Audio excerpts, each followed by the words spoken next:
Chapter 16. Cures effected by Saint Martin.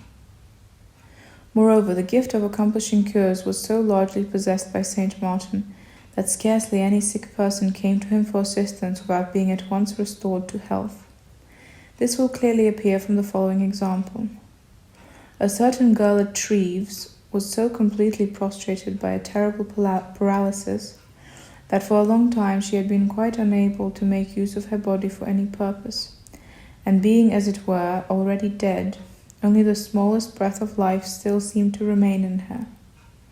Her afflicted relatives were standing by, expecting nothing but her death, when it was suddenly announced that Martin had come to that city. When the father of the girl found that such was the case, he ran to make a request in behalf of his all but lifeless child.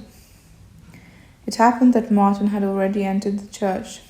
There, while the people were looking on, and in the presence of many other bishops, the old man, uttering a cry of grief, embraced the saint's knees and said, "My daughter is dying of a miserable kind of infirmity, and what is more dreadful than death itself?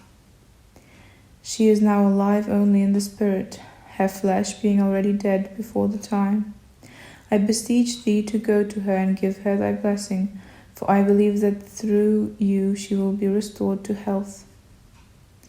Martin, troubled by such an address, was bewildered and shrank back, saying that this was a matter not in his own hands, that the old man was mistaken in the judgment he had formed, and that he was not worthy to be the instrument through whom the Lord should make a display of his power. The father, in tears, persevered in still more earnestly pressing the case, and entreated Martin to visit the dying girl. At last, constrained by the bishops standing by to go as requested, he went down to the home of the girl. An immense crowd was waiting at the doors to see what the servant of the Lord would do, and first, betaking himself to his familiar arms in affairs of that kind, he cast himself down on the ground and prayed. Then, gazing earnestly upon the ailing girl, he requested that oil should be given him.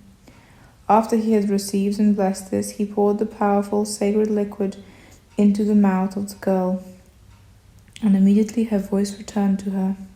Then gradually, through contact with him, her limbs began one by one to recover life, till at last, in the presence of the people, she arose with firm steps.